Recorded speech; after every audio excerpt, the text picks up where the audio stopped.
Hey, ladies, Friday night. Ow, just got paid. Money in your pocket. Feeling great.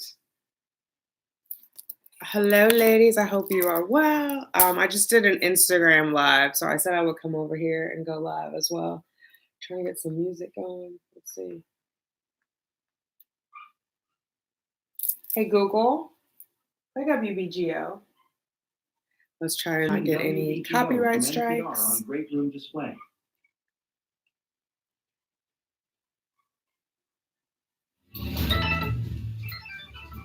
Hey, Mrs. Living in Hope. Happy Friday, sis. I'm trying to get a little music going. How are you doing? What are you up to? It's Friday. I just did an Instagram live and I said I was going to come over here and go live. So, binge watch. Oh, yes. I know. You said your work project was going crazy. Is everything done with the project now?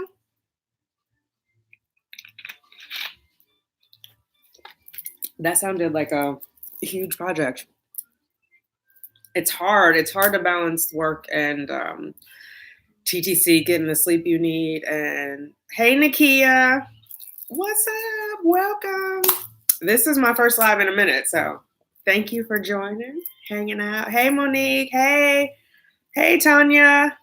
Oh, good. Just a report to complete. Good. So hopefully then you can relax, do a little bit of self-care. I think that's important. I've been doing a really good job of balancing work, but you know, it ebbs and flows. So I'm proud of myself. I'm going to take it one day at a time and keep it moving. Hey, Rainbow Baby Mama. Oh, it's morning. Nelly, it's morning there. Okay, in Australia. Yes, you definitely need the self-care, ma'am. Tiara, hi. Hey, Tiara, new subby. Oh, thank you. 8th month of TTC and watching your video game. Oh, thank you. I appreciate that. Everybody is always somewhere on their TTC journey, so I try to keep the videos coming. I know there have been less lately, but it's because I am trying to do my own self-care. Okay, I'm going to kill the music. It's driving me crazy. I'm trying to do my own self-care and just balance and regulate. So videos are coming. They're just going to be a little slow. I'm not doing daily vlogging, but I feel better overall. And I am ramping up for my next round of IVF, or multiple rounds of IVF, according to my new doctor. Yes, I got new glasses. Yes, I did. I lost my glasses when my sister was here. And I ended up with these. I was like, these are my statement glasses. So my sister and I, her husband, and Blue and I all went out. We went to dinner and then we went to this place, Bar 65, and I took the glasses off to take photos and they did not leave with me. And I realized it's up 65 floors. By the time we got down on the elevator, I realized it. I went back up and those glasses were gone and I left all my numbers. And thanks, Monique. Hey, Grace. How are you? Yes. So I wanted to do a chit chat with you ladies, see where everybody is, because I know we're always somewhere waiting, 2-week waiting for AF if we're doing medicated cycle, waiting to ovulate. It's always something going on. I know my last video was OPK. Nothing happened. AF showed up. So I have since, I wanted to show you guys this. So Tanya, you were the one who told me about the Easy at Home app. This is not the app. You told me about the app. I started using it, with taking the pictures. I'm never going to buy another digital test again. So if you ladies don't know, get the app. What is it called? It's called a Pre-Mom app, right? Is that right, Tanya? So many questions for you. If you don't, I don't mind, Nakia. Questions are good. Day 6 of cycle 16. Okay. So have you started doing your OPKs yet, Rainbow Baby Mama? Do you know about where you ovulate? 6 is kind of early, but this cycle, I think I was I started on day 9 and I ovulated on 11. So I could tell by the cervical mucus though. I told you, yes, the Pre-Mom app. Yeah, so the Pre-Mom app, you told me. Okay, so then I also got the Pre-Mom thermometer. Have you been using that one? So this I'm in love with. First of all, it comes in this beautiful packaging like this. It is, it has this, it's it was just cute. It came in here. It's digital. It has Bluetooth, so it connects to the phone, which is why I had stopped. Well, let me make that a complete sentence. So it connects to the phone. You can lay in your bed. You don't have to turn on the light. You just put it in your mouth. Once it beeps 3 times, you can close it. Then it'll sync with the phone. You don't have to turn on the light. You don't have to worry about the temperature. Or you don't have to worry about what the number is and putting it in your phone. It automatically transfers it. And this was only like $30, I think. When we're done, I'll put a link. I got it on Amazon. I'll put it in the link below. Because in the last video where I was asking you guys about the apps, and thank you because you guys all gave me great suggestions, I was talking about the Kindara. Well, they sell the Wink. The Wink is like $100 and something bucks. And I don't even like the algorithm now in the Kindara because I put in all the symptoms. I put in, let me see if I can find my phone. I put in like I had a positive OPK and it never updated my ovulation date. Like the pre-mom updated it and fertility friend updated it. So I'm like, oh, this is the business. And it was like, this was only $30. I don't ever need a digital OPK again. I'm going to use the easy. I'm going to show you guys really fast. Let me just make sure I'm not missing things. Not yet. I do about day 10. Okay. So you start about day 10 testing. Okay. Hey, Houston, Texas, baby. Hey, Adriana. The thermometer is fancy. It's not that fancy. It's like, look, there, you put it in. You don't even have to turn the light on. You put it in. Once it beeps 3 times, you close it. And it'll beep again and it'll sync to the phone. I'm so in love with this thing. This is the best. I don't know how I slept on this, but thank you guys for telling me. Tanya, this was all you, sis. Thank you. So here's the app. Hopefully you guys can see it. And it goes with the easy at home test, which I want to show you. So here the temperature comes in like after you take it, there's this little thing. It tells you if it's syncing to the Bluetooth, and then it just pops in right there. So that was my temperature this morning. And it confirmed that yesterday was ovulation day for me because I had the spike. And it was perfect. It was like the pictures. So this, you don't have to squint, you don't have to guess. I don't know where I have been, you guys, but in case you have slept like I have slept, oh God, it's squinty. You see it has like the peak and then it has the high because I peaked first. You take the picture. Now, the only thing taking the picture, I was like this, trying to take the picture the first time. I took about 99 pictures, no joke, before it actually accepted it. But it reads it. And then you don't have to do like the taping that I was doing. So I don't know where I've been, but thank you guys for letting me know. Tiara, yes, you do need this. This is the bomb.com. And it's not that expensive. It's not like, because the watch that you get, that's like $300. The Wink was like $150. The OvuSense that you put in vaginally overnight is like $100 something bucks. This is like $30. And it's Bluetooth and you don't have to turn on the light. So before you go to the bathroom, before you get out of bed, anything, you just put it in and it beeps. I love it. It's the best thing. Rainbow Baby. Oh, you have a different brand, but you have the same kind of setting. Okay, to turn it down to low so Hubby doesn't hear it. Yeah, I had it yesterday. I think I was over at Blues. He was like, "What is that?" I was like, "It's a thermometer. Go back to sleep." Yes, the thermometer is the bomb.com. So cycle day 7, second round of Clomid. Oh, good luck, sis. So cycle day 7. So that means you started on cycle day 3 with the Clomid. Have you gone in for your monitoring yet? Adriana. Hey, first time on live. Hey, Griffin family, our lives. Welcome. Baby, that's to you too, sis. Thank you for your prayers. I'm always praying for you ladies. Monique, signing IVF consent forms April 11th on the 3rd year of anniversary of your last miscarriage. Oh, I'm sorry. I'm sorry for your loss. But signing the paperwork is big. I think the one thing about signing the paperwork that I wasn't prepared for is you have to sign your designation of embryos. Donate or destroy. That was always like, yeah. But hopefully it works out where you don't have to do either and you get to have all of them. But it's an interesting process. From Arkansas. Okay. President Clinton's home state. I've got, hey, Steph, she's got 8H, AMH, 0.8, 1 follicle. Would you attempt IVF multiple cycles or go to donor cycle IVF? So, Steph, for me, I am not a proponent of donor eggs, like out of the gate. It's a personal choice. I think everybody has to make how they want to continue their families. I would try with my own eggs. 0.8, yours is higher than mine. Mine is 0.4. And 1 follicle. I went to IVF, egg retrieval, 1 follicle. Are you saying right now you have 1 after stimming, or you're saying your antral follicle count is 1? I took a lot of pictures too, but finally got, oh my God, yes. Oh, so you already have it, Adriana. Okay, so, oh my God, that after that first time though, I finally got it right because I'm going to show you ladies so you know what we're talking about. If you see it, you have to take the picture. The thing has to line up in here. So it has to fall from the camera right in there and match it up to that. So trying to balance it, I was just like, oh my God. And I didn't want to do it manually because I was like, I want to see. Yeah, because Tanya, you were the one who were telling me, oh, it'll tell you what the LH number is. And sure enough, it did. It was 91 the first time I took it. So I had peak, then I had high. Just the day that I got this, downloaded the app. Oh no, because I was out of the OPKs. I had to wait for them to come in. So the day that I got the new OPKs, I took it, and that was the peak. So luckily, I was watching all my other ovulation signs. I took about 99 pics. Okay, so I'm not the only one. How do you keep it steady? So I just ended up holding it further down. I think when I was holding it like this, it was bouncing more. I did this. I put it on a white napkin or toilet paper over the white sink and held it up like this and then kind of rocked it back and forth and took the picture. It was easier the second time. That first time I was about to throw the phone out the window. Oh, thank you. These are my new glasses. I lost the other ones.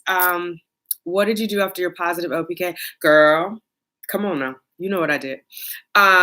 Griffin family, our lives. Unfortunately, I can't have babies at all. Oh no, you had cancer, have 4 fur babies. I have 3 biological children, none by my husband. Oh no, I'm sorry to hear that. So does that mean all of your like your ovarian reserve is completely gone from the cancer? That is so sad. Are you open to donor eggs? Is your husband open to donor eggs? So that you have, okay, antral follicle is one. So Steph, I increased my antral follicle count with DHEA. I did 75 milligrams. It's not recommended if you have PCOS. Some women have side effects. So they say start at 25 and increase from there if you don't have any side effects. I would suggest getting them checked first, your levels checked, like with your GP. But that I increased mine from 3 to 7 using DHEA, 75 milligrams, 25 3 times a day. And it took about, they say 90 to 100. I feel like I took it longer than that just because of which doctor I was with. Like, and then I switched to another doctor before I had it checked again. So it's probably about 8 months in between there. But they say like you should see a difference between, it's going too fast. Oh, hey Arlette, how are you? How's little man doing? I'm going crazy. I'm 4 DPO, this dreadful 2-week wait. On top of that, I haven't brought any pregnancy tests to feed. Good. I would say wait on the test. Like it's hard. I think once you have the test in the house, it's on and popping. So, okay. I need a moderator in here. Okay. I recently lost my 2-year-old son to, oh my God, I'm so sorry. Optimistically cynical.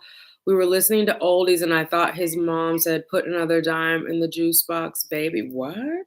Okay, no, we're not doing that. We're going to remove that. I'm so naughty. Happy Friday. Yes, you are, Adriana. Ivan D. Chapo, you're in the wrong chat, sweetie. I'm blocking yours. These are moderated. This is the wrong live for you. Okay. Still literally drink water if I reach 50 subs. Oh my God. Okay. This remove. I'm gonna block you. Put user in a timeout. Hide user. There we go. Hide. Okay. Steph, when you say get levels checked, do you mean testosterone? Is that why you take DHA? So you want to get your DHEA checked, and then there's 2 other testosterones. I think it's like free testosterone and another testosterone. You want to have all of those checked. DHEA naturally occurs in the body. As we get older, it declines, right? As a lot of things decline. We don't need them the same. You don't need to be as fertile when you're 50 as you were when you were 25. And so you want to supplement with the DHEA to get your levels back to like they were, comparable to when you were younger. So to help increase your follicle count, your antral follicle count. So with me, and I just looked at my records, I was saying this on Instagram earlier. My very first antral follicle count, I had 3 follicles, 2 on the left, 1 on the right. By the time, which was a year later, when I got to my IVF, I was at 7, and I attribute that to the DHEA. Did it increase quality? I don't know. It increased quantity. The studies indicate that it increases quantity and quality of antral follicle count. I don't have anything to test it to because I only had the one egg retrieval. So I would say if I had one and like my embryos had a certain quality or grading and they had increased, I would say yes, it increased my quality. I don't have anything to measure it by, so I can't say. But you want to have your DHEA tested and all of your testosterones tested first. If they're extremely high for your age range, you don't want to supplement with DHEA. If they're in the normal for your age range and you're over 40, you want to supplement it so that it gets to what it looked like what the range is for 30. It'll make sense when you get your lab reports. It's going to give you an array. It's going to give you 3 options. Like if you are 20 to 25, here's what your DHEA should be. If you are 30 to 35, and then I think it's like 35 and older, you want to have it targeted for the younger range. So if you're within your normal limits for your age, you would go back. But talk to your RE. Not all REs are a fan of DHEA. The new RE that I'm seeing over at Share Fertility is definitely on board with it and has recommended that I continue it. I just had my levels tested again yesterday, so we'll see what they come back with. Okay. Radical hysterectomy, ovaries, tubes, and all reproductive organs. Menopause brought on in about 45 minutes. Oh my God. Okay.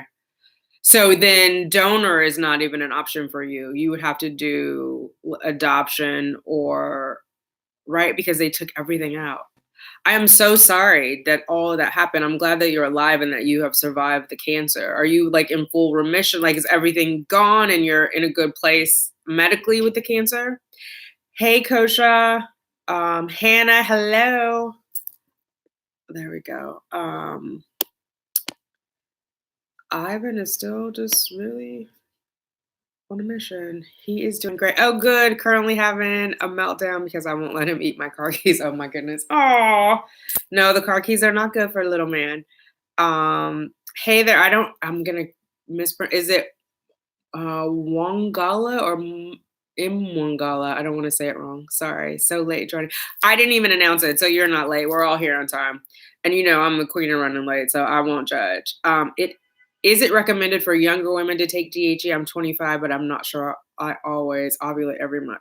So no, it's not necessarily recommended for younger women. I would have the levels checked first. If they are significantly lower for your age range, yes. It is recommended for women who have diminished ovarian reserve to help increase their antral follicle count. And I want to be clear because a lot of you guys sent messages about how can I increase my AMH, the anti-Murillian hormone. You cannot. The REs use it as an indication of how many eggs you have left overall, like your egg reserve, your total egg reserve for the rest of your life, which is different from your antral follicle count. And like some people, like mine is a 0.4. Usually they want you to have at least a 1 or above to go through IVF. That you're not going to be able to change, but at that point, the idea is to increase the quality of your eggs because you are not going to be able to increase the quantity of your eggs. And so it is a slippery slope. If you are having diminished ovarian reserve or premature ovarian failure, there's a lot of names for them. I would work with a reproductive endocrinologist who specializes in that specifically and come up with a treatment plan targeted for you. And I say that because the new doctor that I'm with now specializes specifically, and he doesn't even like to call it diminished ovarian reserve, but I'm just like, I've read it so much. He specializes in that, like the ovarian aging and how to treat for it and kind of not counteract, but account for it within the treatment plan. So I think it's important to have a doctor that you can partner with on that. Mrs. Living in Hope, now is my fertile time, but I decided to take a break without telling hubby. Well, last night he asked if now is off. Oh my God, that's funny. So does he know? It's funny because when I first started, well, you can add your partners to your, at least on Ovia, you can add them. I think on Fertility Friend too, so that they know when you ovulate. But I feel like they have a sense anyway. Like, I don't know if this is way too much. If our scent changes or something about us changes, but I feel like they have a sense, especially if you've been at it for a while or been together for a while. Why do you buy subscribers? I don't know what that means, Fozzie. Hey girl, love your channel. I have PCOS and just started stimming. I'm only on microdose HCG and gonal F. I feel like I'm not taking enough meds compared to the TTC community. Thoughts?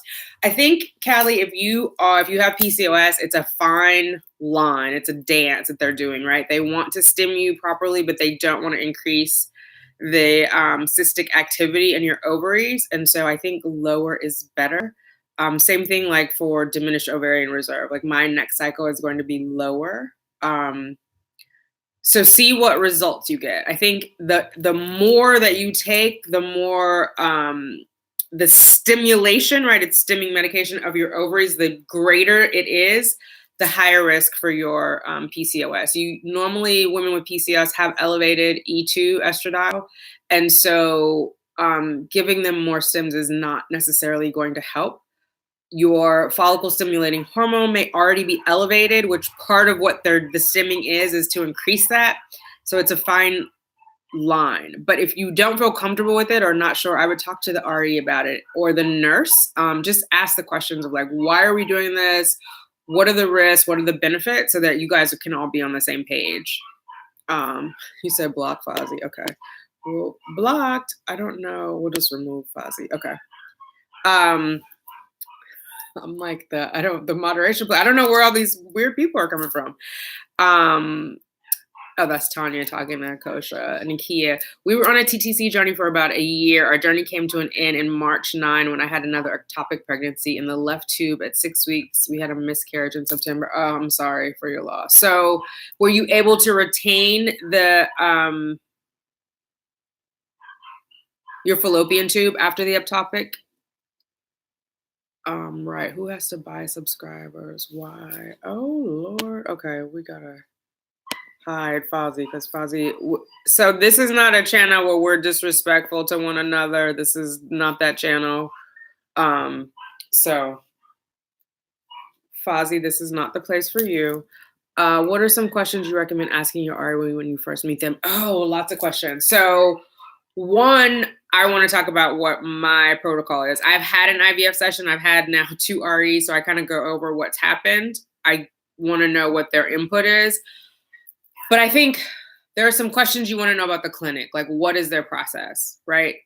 What are their monitoring hours? What does monitoring look like for them? So I'll give you an example. When I went to RMA, I did IUIs. I didn't know anything about IUIs. I had no idea what to ask. My IUIs consisted of coming in for blood work between cycle day 2 and cycle day 4, then coming in mid-cycle for a follicle scan, and then triggering. So we did not do an ultrasound on cycle day 3 or that first one, which now I know I could have had cysts. I could have had other things going on. But I think for them, RMA, they were more, if there's this, then we'll do that. Sorry, guys, the dogs are going crazy. Meaning if my estradiol, the E2 had been elevated, then they would have had me come back in for a scan to see if I had a cyst. Where when I went to Columbia, they did both. So you want to know what their protocol is. Also at RMA, we only did a scan mid-cycle. We didn't do blood work again. At Columbia, we did blood work and a scan. So we had those 2 pieces of data. So let's say my follicles were 18, but my estradiol was like 80. We know that's not high enough for any of them to be close to mature, right? So something is going on. We didn't have that extra piece of information at RMA. So they only went on the follicle side. So if my follicles were between 18 and 22 and my lining was good based on what they saw at the scan, they would trigger me. There was one time when my lining wasn't good. They said, well, we'll just wait a day and have you come back and then do your IUI. They never had me come back and look at the lining again. Where Columbia, every step of the way, they wanted to make sure it was right. So have them walk you through what the protocol is. If you're going to do an IUI, right? First, they have to tell you what they recommend. So if they recommend IUI or IVF, start with the IUI, start with time intercourse. Then ask them, what does that mean? Tell me what that would look like in a cycle. Cycle day 1, I call you and tell you that I've started a new cycle. And then what? And then let the doctor talk and explain it to you. Ask, are you going to have a lot of interaction with your doctor directly? Is it going to be the doctor on call? Is it going to be the nurse? If you have questions for your doctor, how are you going to be able to communicate? Like at RMA, again, that doctor, I saw her twice. That very first appointment, and then after I had a couple of failures, we met again. But she didn't do any of my exams. She was not available to me via phone. I would only talk to a nurse. It wasn't a nurse dedicated to her. Where at Columbia, I had a dedicated nurse. So you want to know those things, like what your treatment is going to be like. I only was able to talk to Dr. McKelvy via email, and it was not quick. So it wasn't like if I sent an email on a Monday, I got the answer back like Monday or Tuesday. It would be a couple of days, sometimes a week or more. So it wasn't specific to that cycle. Where at Columbia, if I called and left a message for Dr. McConnell on a Friday, she would call me back on a Saturday. She personally would call me back on a Saturday. So you want to know what your level of care is going to be. And I would say if they start you off on a protocol and it's not going as expected, how will they address that? Are they going to just keep staying the course? Are they willing to change meds? Do you know if you're going in for IVF? Have you already had IUIs? I don't know what's already happened with you before. What's kind of been your situation? Tiara, with the easy at-home ovulation test, how often do I need to test? Once or twice a day? I just started using the Clearblue Advanced Digital for the first time and only tested in the morning. So Clearblue, test in the morning until you get your high. Then you would test twice a day. With the easy at home, it's in the afternoon, but I know a lot of the ladies test twice. And so I've been doing that. I think the recommendation is take it like at the 2:00 urine time. But if you feel other signs of ovulation, like I don't know if you check your cervical location, if it's getting higher, it's rising, which happens when the estrogen increases, you should start testing more frequently. If your cervical mucus is changing from sticky to watery, like it's getting closer to egg white, I would test more frequently. Because what happens is the LH hormone, the luteinizing hormone, which is what you're testing on the ovulation, it comes in surges. And so you want to catch the surge. It's usually going to be around in the afternoon. If you sleep in the evening, if you sleep in the daytime, it's going to be at a different time. But that surge is going to come and then it's going to fully release while you're asleep, which is why rest is important, which I'm learning the hard way. Or I'm just learning. I don't know if it's the hard way. Now that I've been getting 6 or more hours of sleep, which is huge for me, my ovulation has been much more regular and timely. So don't underestimate getting a good night's rest. But I would say 2:00 in the afternoon, get a good night's rest. And then when you wake up, test again. I wouldn't test more than twice a day, just based on how hormones are surging in your body. Last cycle, progesterone was 16.1. Is that good? Or should it be higher? Oh, no, that's great. A lot of clinics want it to be not a lot. Some want at 8, some want at 10. I would say anything over 10, you're good. The fact that they're checking is good. And then if it's not high enough, they'll supplement you. But ask them what range they're looking for when they're doing the test and like what that clinic considers to be good. If you get a BFP, it's naturally going to increase. They'll keep monitoring it. If it doesn't, they'll supplement you. In an IVF cycle, they're going to supplement you always, right? Because they've they've altered your corpus luteum. And so it's not going to emit progesterone as if you ovulated on your own. Nakia, so now our options are donor eggs, which is $15,000, and IVF, which is $12,000 in the state I live in. No job insurance covers it. So you're not in a state that has IVF benefits. This one is hard. So again, donor eggs is a personal choice. If you have a percentage of a chance of success at IVF that you feel comfortable with, I would start there. I don't know about funding. I will say a lot of the ladies, what state are you in, Nakia? A lot of the ladies are talking about CNY, which is here in New York, but it's upstate. They do payments. It's like $4,000. You can do your monitoring locally. And it is the payments, at least from what the ladies are saying, I haven't verified this, but what the sisters are saying is that once you make that first payment, you can start treatment. So, and it's less than the $12,000. So I don't know if that helps. It doesn't include the meds. However, there are lots of pharmaceutical companies that are giving discounts on meds. So that might be an option. Nakia, so I lost right to, sorry guys, it went up too high. Hey Kit Kat, I am doing well, thank you. I test once a day in the evening. Okay.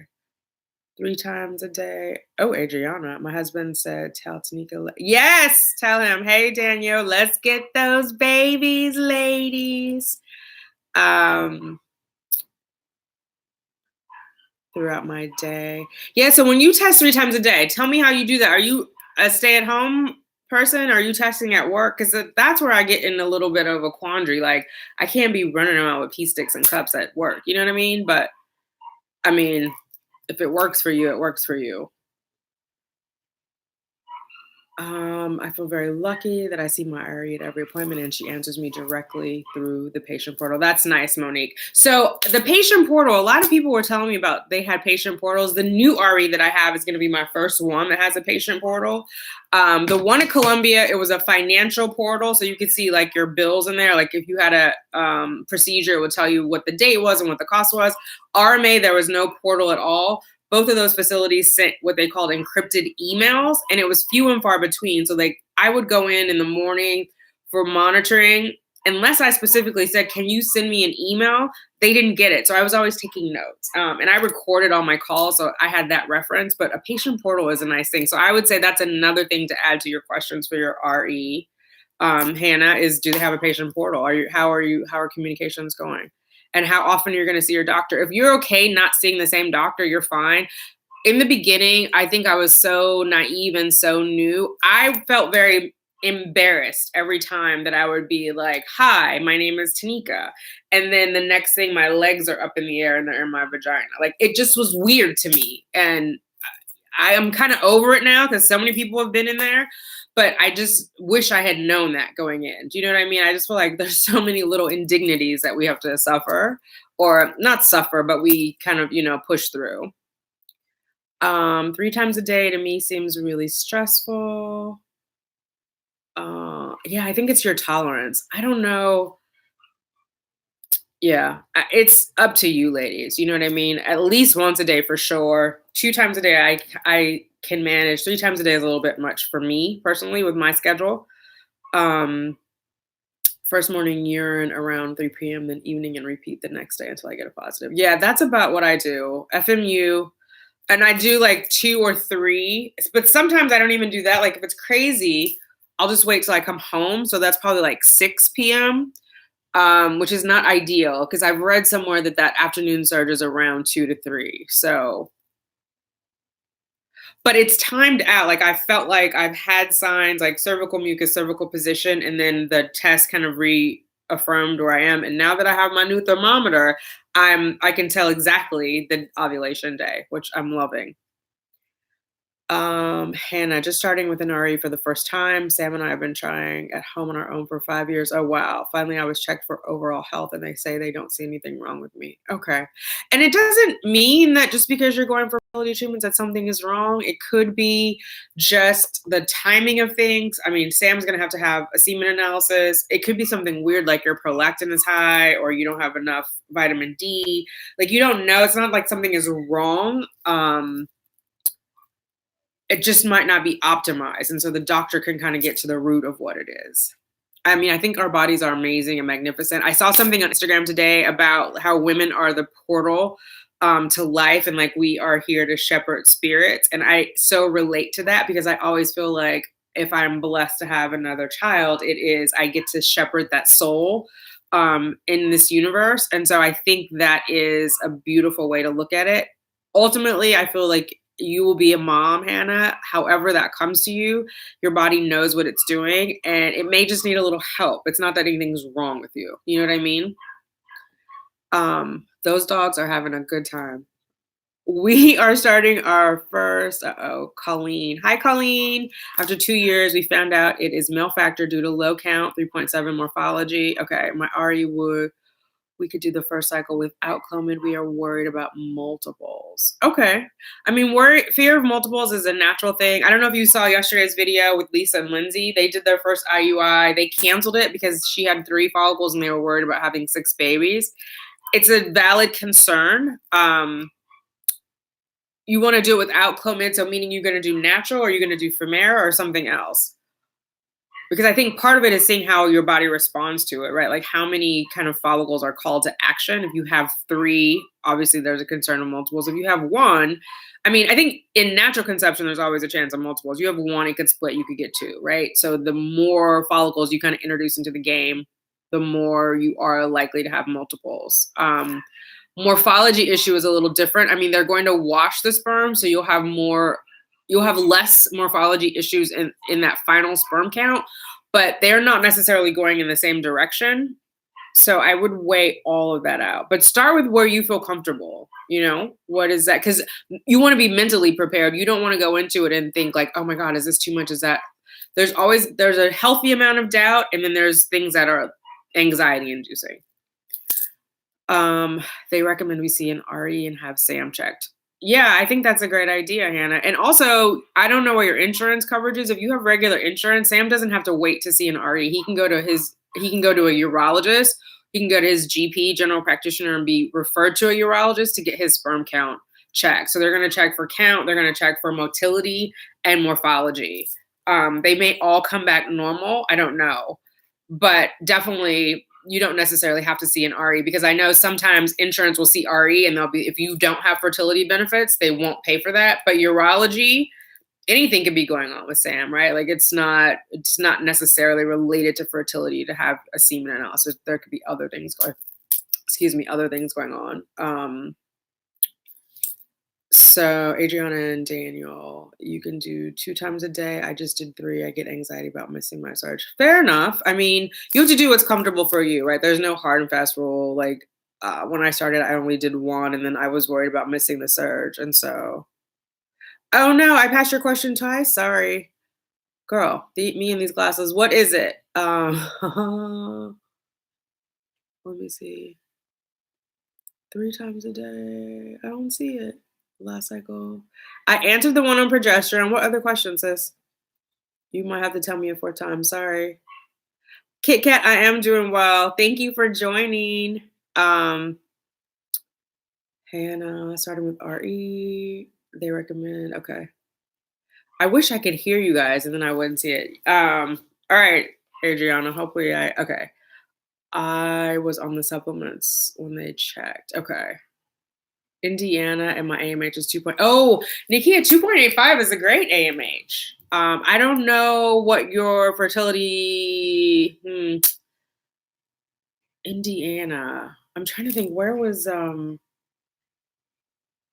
Look into CNY. You can go onto the CNY fertility website. You can do local monitoring and then come into either Albany, Rochester, and there's one more, Syracuse, I think, for your actual egg retrieval. And like I said, they do payments. It's like $3,900 and let's just say $4,000. And then you'd have to figure out the meds. But it would definitely be cheaper than the $12,000 that you're being quoted in Indiana. Aisha, hi. Wake up and test. Bring one with me just in case. POAS addict around 3. Test again, then test that evening. Nothing gets in my way of testing. Okay, girl. Determined. I'm not mad at you. That thermometer is in my Amazon. Yes. This thermometer, I love it. It's the best thing ever. And unlike that, what is it? What is the one that you wear where you only wear it at night? It's not the Ovusense. Ovusense is the one that you do vaginally, right? I can't think of it. But you have to remember to put it on. And then I've known 2 people who actually bought it and they had trouble with it. Like it took a while for it to learn their cycle, where this just has to tell you the temperature and then you put it in the app. So between you knowing your temperature, that's confirming ovulation. And then between the testing, which is on there, it tells you when you're about to ovulate. So you're good. You're good. Like, the prediction and then you have the confirmation. So I don't know. Thank you, ladies, for telling me about this. I don't know how I slept on it. I don't know if you guys can see that. It came in this little box. I've been using the Easy at Home strips forever, and I didn't know about this app until Tanya told me. So there's the app, the Easy at Home app. And there's the temperature I took this morning. You take a picture of the test so you don't have to do the strips on a tape, which I was doing. Where TTC multiples. Which BBT. So, it's easy at home. This is the one I have. Colleen, you're doing it without medication. Okay, so you're going to do a natural cycle. I think go for it. It's going to be timed, so you're good. But now without medication, so do they have you doing your OPKs on your own? Like, how are they going to have you trigger with an HCG to kind of narrow down your ovulation window? Or you're going to do OPKs and do like multiple timed intercourse? So here is how it came. It was just this. You guys see that? I got blue because, blue is my color, but I think they have pink too. It was like $30 on Amazon. For some reason, it had a coupon on here. The only thing is you can't read the number on here, but it puts it in your phone, which is okay because then I don't even have to worry about like opening my eyes. You put it under your tongue. It beeps 3 times, and then you're good to go. I want to show you guys this too because I thought this was cool. Just in case, it gives you like help on taking your temperature. Oh, and here's like the chart. It does a nice chart for you. Analysis. I'll come back to this because I can't find it quickly. I'm on my second round of Clomid, 3 to 7 days, just finished my last pill. I start progesterone 3 DPA. Okay. And then, so did you go in for your scan already, Adriana? Like how many follicles do you have this round? Hannah, reassuring, really. Yes, pray and be patient. I think I know it is hard to like not blame ourselves. Like, oh, there must be something wrong with me, especially when you're at that age where people keep asking you, so when are you going to have a baby? Are you guys trying? And they don't know what your struggles are. Believe in your body and it's going to happen for you. I know it's going to happen. Greatest of these is love. Hey, oh, thank you, sweetie. Love you. Gonna go. Okay, see you later, Hannah.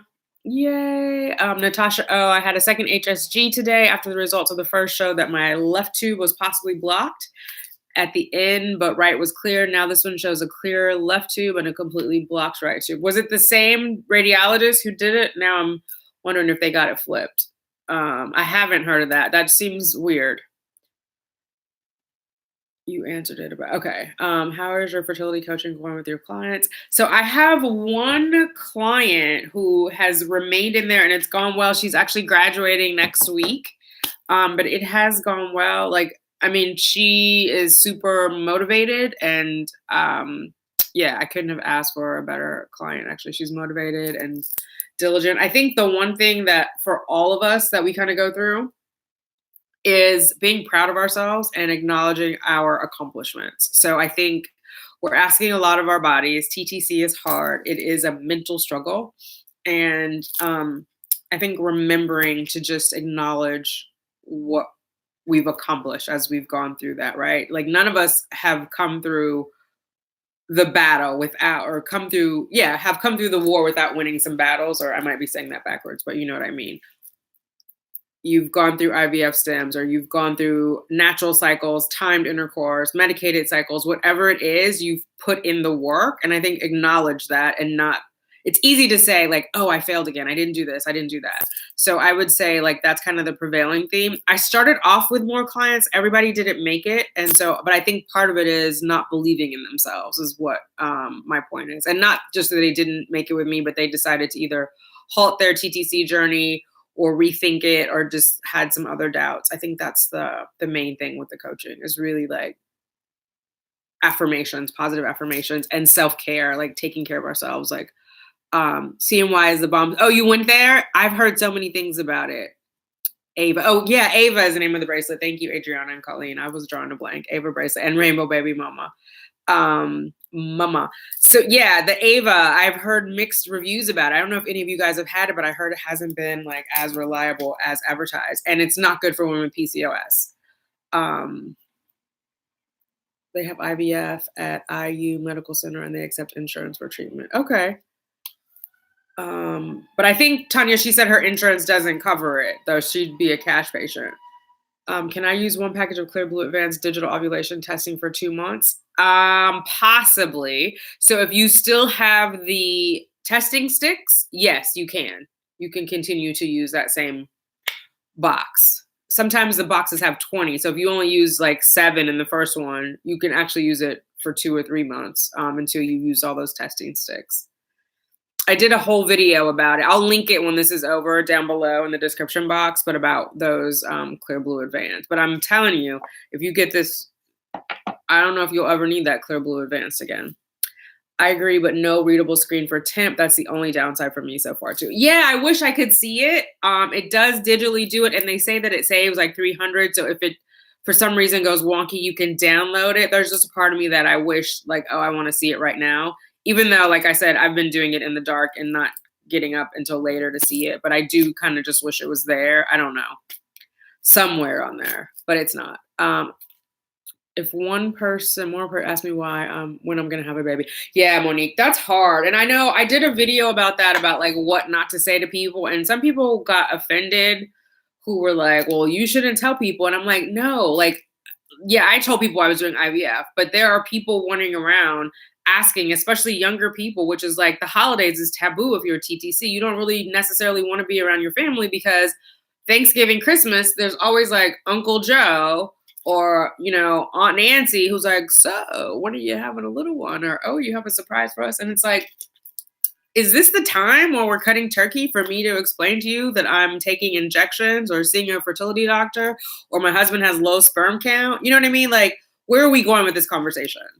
So I think people just sometimes have things to say and they don't think about it. So it gets hard. But I think the more we talk about it and educate people, the easier it gets. But it depends on, you know, your family, right? You know if they're going to take that well or not. And so it just sometimes we have to grin and bear it, or we just avoid them. Different radiologists who perform this test. So, Natasha, that I would say I actually don't trust either one of them, quite frankly, the test, because they show complete opposites blockage. So I wonder if there was reverse imaging or they just don't know. Yeah. But are you going to do IVF? Because in that route, it's not as imperative that they determine if there's a blockage, or are you wanting to do IUI? But either way, they both showed at least one clear tube, right? It's a weird case. What's the RE saying about it? You are so awesome. Oh, thank you. So all these questions about us. How are you feeling this cycle? I'm loving how bright and relaxed you are. You're such a beautiful soul. Oh, thank you. I'm doing great. I have ovulated this week. I have been to a million doctors. One, and I say it being silly, but I am glad that I have regular ovulation. Obviously, at my age, it could go anytime. I just had the loss this year. My cycle has regulated. My luteal phase is about 13 days. I'd like to get it 1 day longer. So I'm going to start acupuncture again next week. But I feel better. I still haven't done the memorial for Applejack. I have all the stuff in the room. I just haven't brought myself to do it yet. I do want to get that done. I'll probably do it this weekend and get it up for National Infertility Awareness Week, which is the 3rd week of April. It's been with heavy heart. And I don't think it's a goodbye. I think it's an until we meet again. And I think that's what I was struggling with, is that like I didn't want to say goodbye. But I think Applejack is still with me and will be with me always. And so it's just an acknowledgement of him not being earthside with me. So yeah, that I'm making peace with that. But I'm also in a mental space to move forward with IVF. I've met with the new doctor.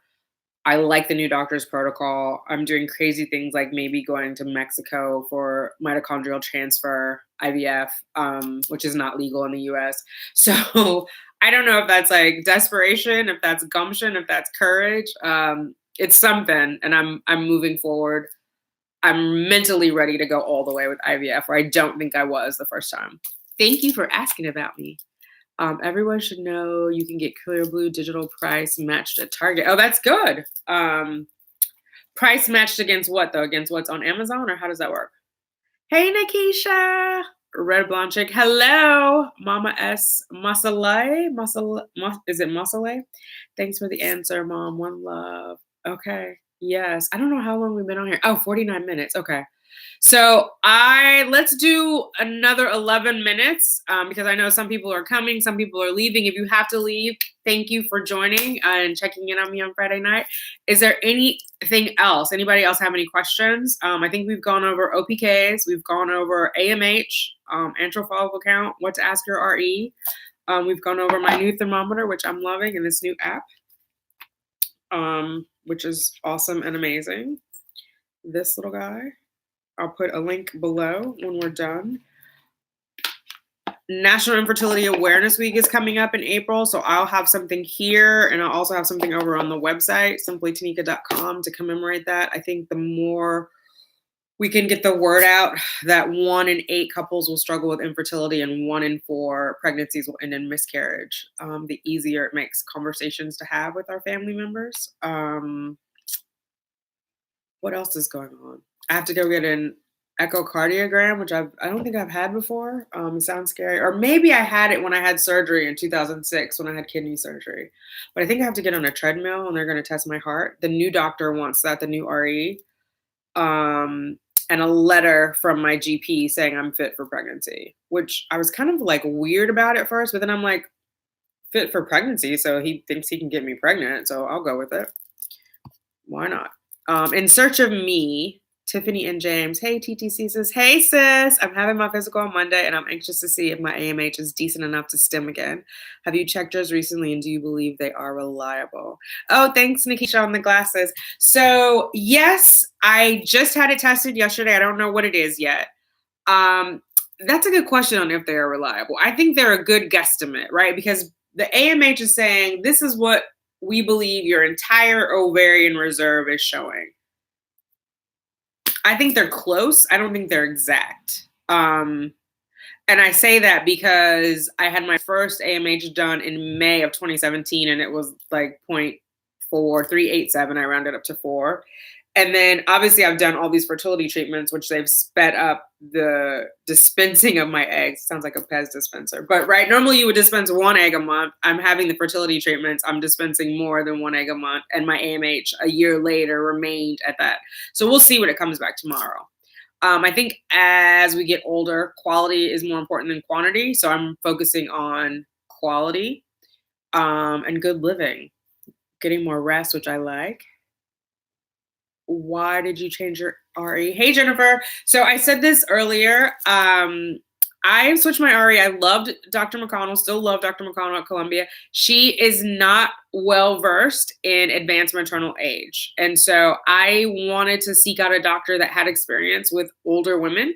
And I found a doctor at Share Fertility. He's been there for like 8 months. He came from Virginia, which is one of the very first, if not the first, clinics to have IVF, like 40 years ago, he told me. And I sat down with him. He talked about DHEA. He talked about CoQ10. He talked about human growth hormone. He was singing my song. Like all the research that I had read previously, he was well versed in it, whereas Dr. McConnell didn't necessarily believe in supplements. She didn't believe in supplements for improving sperm or improving egg quality. So, and there are lots of studies, like CHR has done studies on DHEA and CoQ10, ubiquinol specifically, improving egg quality. So there is research out there. It's just like a newer kind of more cutting edge sort of philosophy. And so, yeah, that's why I switched. I wanted someone who kind of was willing to experiment a little bit more. I call it determination, and you're more than welcome. Oh, so it's not crazy. It's just determination. I like that. My girlfriend went to Mexico to get progesterone injections and got her BFP that next month. So go for it. Yeah. Oh, I like that story. So hopefully I can do all my stems here, and they'll, transfer the eggs to Mexico and do whatever magic. And then I go down there for the transfer, but we'll see. I haven't met with this doctor yet. And he's like my last chance doctor. He's not included in my insurance plan, where the Share Fertility is included in the insurance plan. And if you just come into the live, he's talking about egg banking. So having at least 10 and then having pre-genetic screening on those. Yes, Clomid, I haven't taken it for 15 years and just started. I take 1 to 50 milligram. I took 1 last night and I already feeling niggly. niggling in the ovaries. Is this normal? I'm having IUIs, so I'm hoping I don't pop out too many. I don't know. So, any of you other ladies who have Clomid, can you help us out with Rainbow Baby Mama? I did Femera. I don't know that I felt any niggling. I know side effects for Clomid were thinned uterine lining, and some ladies are saying like more painful sex. I don't know what that is about, but thin uterine lining and less cervical mucus, which isn't really a concern as far as cervical mucus if you're doing IUI because you're going to bypass the cervical mucus. Thin lining obviously is a concern for implantation, but I don't know about feeling niggling. And you only took one, so you've got like what 5 more days to go, right? Mexico is like the Black Friday for TTC. Is that a good Black Friday or a bad Black Friday? Jumping on real quick to say hi. Hey, Oda Chef. Okay, talk to you soon, sis. Thanks for dropping by. Take me with you when you go. You want to go to Mexico? Sure, come through. Jennifer, makes sense. Yes. Are you happy with your new doctor?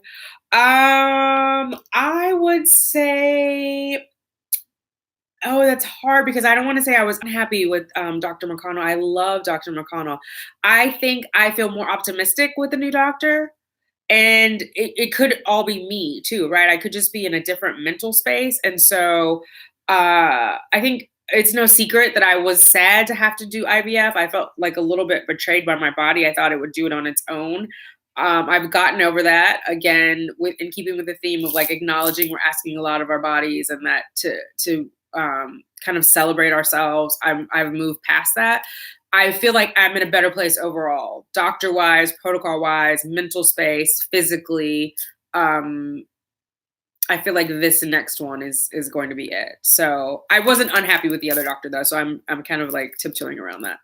I love Dr. McConnell. I highly recommend her for anyone who is not of advanced maternal age. I know 2 people who also went to her who got pregnant. They were younger. Great bedside manner, great attentiveness. Like I loved all of that about Dr. McConnell. So I wasn't unhappy with her. I just felt more optimistic where I am now. Take me to we can all go to Mexico. Let's have a party. Oh, speaking of which, so I'm gonna post a video about it. Abiola TV. Do any of you guys follow her on Instagram? She's having a retreat, a goddess retreat in Paris, and I want to go. It's in July. I would love to have some of you ladies go. I keep saying we're all gonna meet up, and I don't know. We're definitely gonna do something here in New York in May, but I think it would be awesome if we could all do the goddess retreat in July. I don't have all the information right now, so that's why I said I'll do a video. Like I just got details from her. Some of you guys probably follow her on Instagram and you've seen it, but it's just one, I definitely want to go to Paris. I've been saying that since 2017 and I delayed it because of my treatments. Now seems like a good time. If I have my egg retrieval in June, we're doing banking anyway, so July would be a good time, but let's all go. Let's go to Mexico. Let's go to Paris. Let's save your coins. I didn't get any side effects, but I do feel my ovaries super active. Is that with the Clomid, Adriana? So Rainbow Baby Mama, did you see that? She didn't have side effects, but she did feel her ovaries super active. That's interesting. Aisha said she had headaches on Clomid. I know some of the ladies like Shell TTC Bella was saying like when she had it, when she was taking Clomid, like while she was having sex, it just felt like a Mack truck was coming through. So I don't know if that's because of thinning or what. It sounded painful. That was like enough for me to never want to do Clomid. Wasn't sure if being already active in ovary, if I will probably produce too many. Oh, interesting. Maybe it's just waking them up. We'll see. You'll see how it goes. And they're going to monitor you. So I think they can pull back on it. Take it at the same time every night. Nighttime is best. Yeah, I took my Femera at night too. I think it's good because it sinks in with the not the ovaries, with the hormone surges that happen overnight, and making sure you get enough rest, get enough water, all that fun stuff. Yes, Aisha. Yes, I had a headache last night, day 1. Oh, okay. What's happening in New York in May? A meetup. I just want to do a meetup. I was saying before, let's go to Florida, and then we just run into obstacles. So I want to pick a date in May. It'll probably be closer to the end of May. Is that right? I have to go to California. My niece is graduating on May 11th, I think. And so I'll be in California. My birthday is May 7th. And then I'll be back. And I just want to, there's a lot of ladies here in New York or in the tri-state area. And I would love it for us to all like just get together face to face, talk, break bread. How do you respond when people nicely suggest adoption or surrogacy? Oh, I want to cuss them out.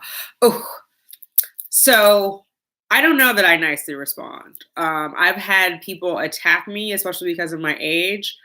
Someone who was a friend on Facebook like came after me on my Simply Tanika page over there saying, you know, this is not a cause that you're infertile at your age. It's natural and you should just adopt. There's these children, who need parents. One, I think it's a personal choice, right? How we extend our families. I don't have any judgment for anyone who adopts, anyone who picks a surrogate. I get it. It's your life. It's your choice. It's not the choice for me. Adoption is just an odd thing for me. Again, I'm not judging people who do it. They have their reasons. They've worked it out. For me, I would always be worried about the child and their connection to their biological parent. And I say that as a person whose biological parent didn't want them.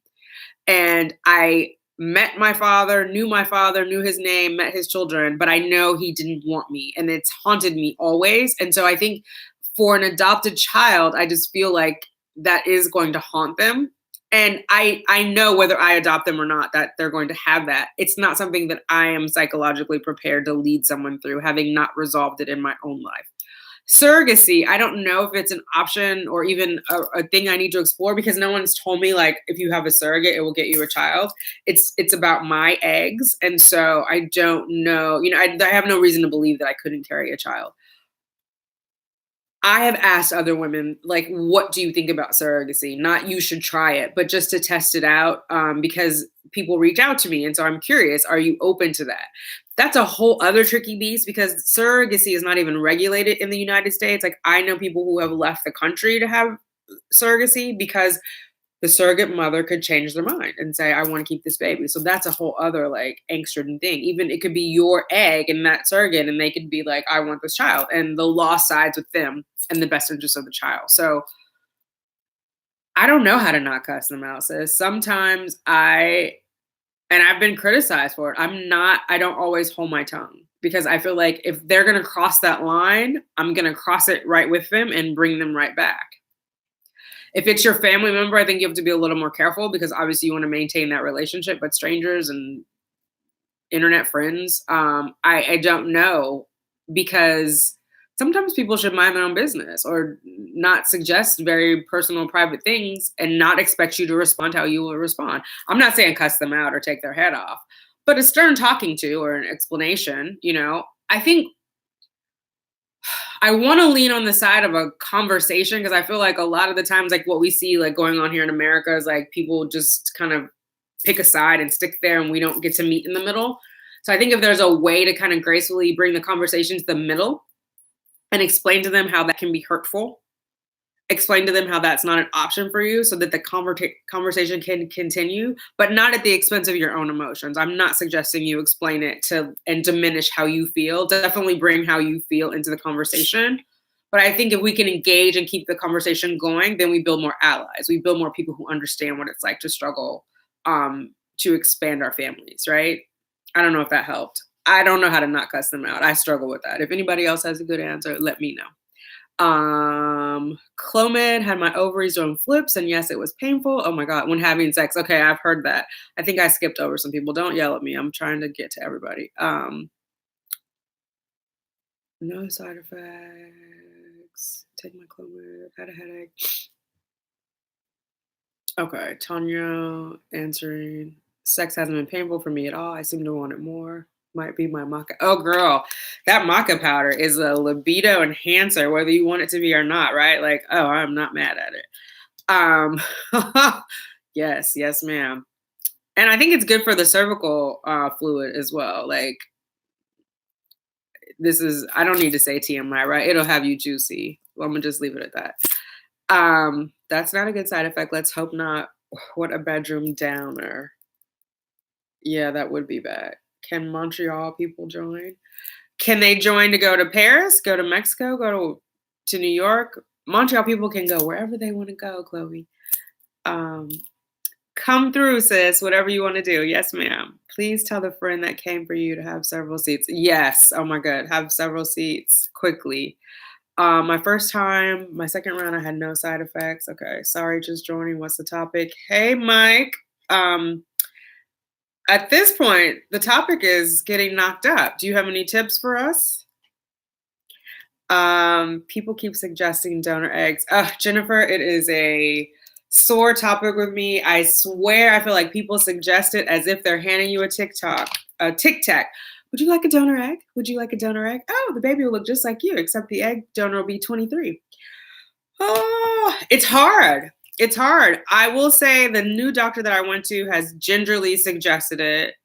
Prior doctor references it as an option. You know, she would say, that'll increase your odds, but she never pushed it. RMA pushed hard and heavy with those donor eggs. And I was reading, because I've been going through my medical notes, she even suggested it to my OBGYN, that I'd use donor eggs, which I don't know if she did that because she thought that woman would influence me, but it's a personal choice. But RMA said they would never do, or I shouldn't say RMA, Dr. McKelvy at RMA, they would never do IVF with my own eggs because that would be medical malpractice. And that she might as well have thrown a hot bucket of grease in my face. That was the harshest thing that she could have said. But I think she thought that was going to persuade me. You're having someone else's child. Like, you have to be okay with that. You know what I mean? I don't judge anyone who does it, but you have to be okay with that. And if I tell you I'm not okay with that, we got to keep it moving, sis. So yeah, Jennifer, it's a hard thing. I don't know, and I've always said if it came to that, like if I'm 49 and a half and that's the only way, I might consider it, but that's not where I am now. You know what I mean? Because you have to figure out how to have that conversation with that kid eventually, that you're not the parent. And again, with like ancestry.com and 23andMe, they can figure it out pretty readily, who their parents are. Does anyone know if high or low BMI is a major factor for IVF? It is, Elsa. Hi, Elsa. Will your body respond poorly to the IVF medications if you are too overweight or underweight? So what I've read is better response. The ideal BMI is 23. Obviously, there are people with higher and lower BMIs who are getting pregnant with and without IVF. So they want to optimize it. One for medication, blood circulation, all those things. But talk to your RE and see what they feel. But I have read that there is an ideal BMI. Other ladies, feel free to chime in. Watching you from Montreal. Hi, Emmanuel. Chloe's in Montreal too. We got 2 Montreal sisters on. Does red raspberry tea really work?